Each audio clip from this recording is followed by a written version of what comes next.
Anong ganap sa mundo ng showbiz?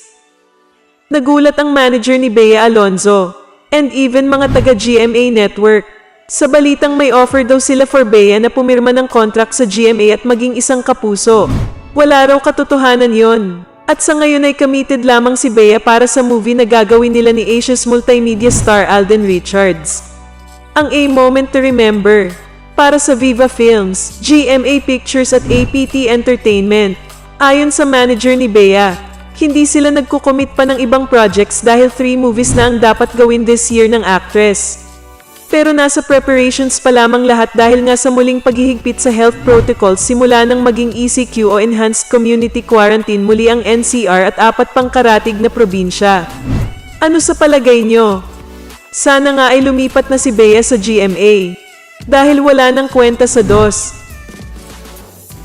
Kung bago ka pa lang sa channel ko, at kung gusto mo ng mga ganitong video, ay mag-subscribe ka na para maging updated ka sa mga bago kong ilalabas na video. At kung meron kang gustong i-promote, PM is the key.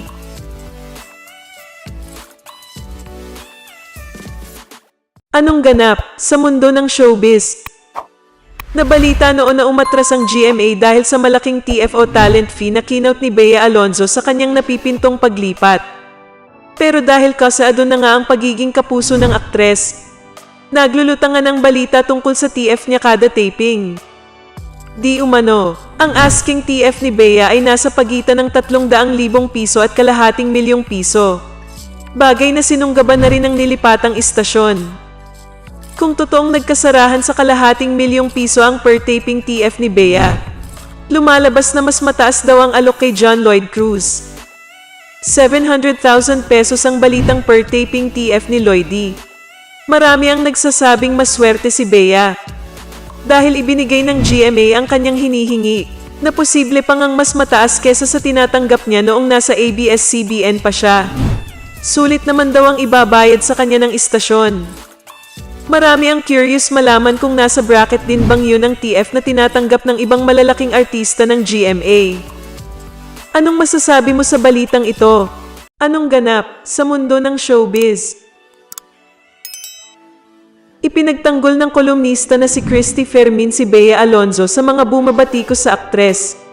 Sa kanyang programa na Christy Ferminit kasama ang kanyang co-host na si Romel Chica ay pinag-usapan nila ang mga narating ni Bea. Pinuri din ito kung paano hawakan ni Bea ang kanyang pinaghirapan sa show business katulad ng pamumuhunan nito upang sa hindi ito masayang. Naniniwala naman si Nay Christy na inggit ang isa sa mga dahilan kung bakit may mga taong tila hindi maganda ang nagiging komento kay Bea.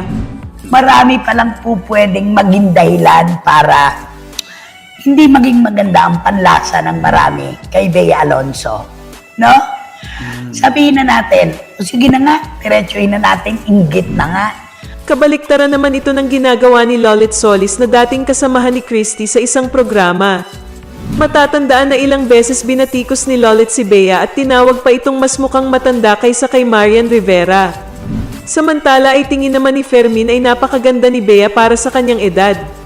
Hinangaan din ito si Bea sa hindi pagpansin sa mga bumabatikos sa kanya. Ano sa palagay mo? Inggit kaya talaga si Lolit Solis kay Bea? Anong ganap sa mundo ng showbiz? Magkasundo sa pagkain sina Bea Alonzo at Dominic Roque. Wala nang ginawa ang dalawa kundi ang lumefang ng lumefang. Na sa bawat Instagram post nila via IG story, puro pagkain ang makikita mo. Na syempre, pinapahapyawan na rin nila ang isa't isa. Na tipong nasisilip na rin kahit paano si Bea sa mga video ni Dominic. At ganun din si Bea kay Dominic. Pero syempre, hindi nga buo o wala pa ring mukha. Kundi hagip lang talaga ang mga suot na damit nila. Sa Santa Monica Pier naman rumampa ang dalawa. Base sa mga IG story nila, super kain sila ng pizza, lobster roll, at kung ano-ano pa. Makikita yun sa IG story ni Dominic. Anyway, sa IG story naman ni Bea, ganun din naman ang makikita mo. At ang happy-happy niya habang lumalafang. Halata mong masaya siya sa kasama niya. Pero, ang mas nakakaaliw rin para sa mga kapuso fans ay ang pag-promote niya ngayong linggo ng All Out Sundays. Lalo na at may big event nga ang ASAP natin to ng Kapamilya Channel. Hello from Los Angeles, California. Mga kapuso, ako po si Bea Alonzo, ang pinakabago ninyong kapuso. And I am so excited na makauwi na to be able to perform live kasama ang ibang kapuso stars dyan mismo sa All Out Sunday stage. But for now, i-enjoy muna siguro natin ang All Out katatawanan, All Out sayawan, and All Out kantahan dito lang sa inyong paboritong tambayan tuwing linggo, All Out Sundays. Oh, diba? At sabi nga ng mga kapamilya fans, nagdeklara na ng giyera si Bea sa dating show na pinupuntahan niya pag mag-perform at mag-promote ng mga show o pelikula niya. Pero syempre naman, normal naman yun na mas suportahan niya ang mga show ng GMA kesa sa mga kalaban nito. Tulad nga ng ASAP, mas maluloka naman kami kung mas suportahan niya ang ASAP kesa AOS, diba? Anong masasabi mo sa balitang ito? Anong ganap sa mundo ng showbiz? Bago pa gumana ang malisyosong isip ng ilang netizen, tila inunahan na ni Bea Alonzo ang mga ito sa pagsasabing kalmat ng aso ang kanyang nasa leeg. Buong ningning na ipinakita ng aktres ang kanyang dog scratch na kagagawa ng kanyang pet dog o fur baby na si Walter. Dala raw yun ng sobrang pagkamis ni Walter sa kanya. Isang buwan ding nagbakasyon si Bea sa Amerika kasama ang inamin na niyang boyfriend na si Dominic Roque.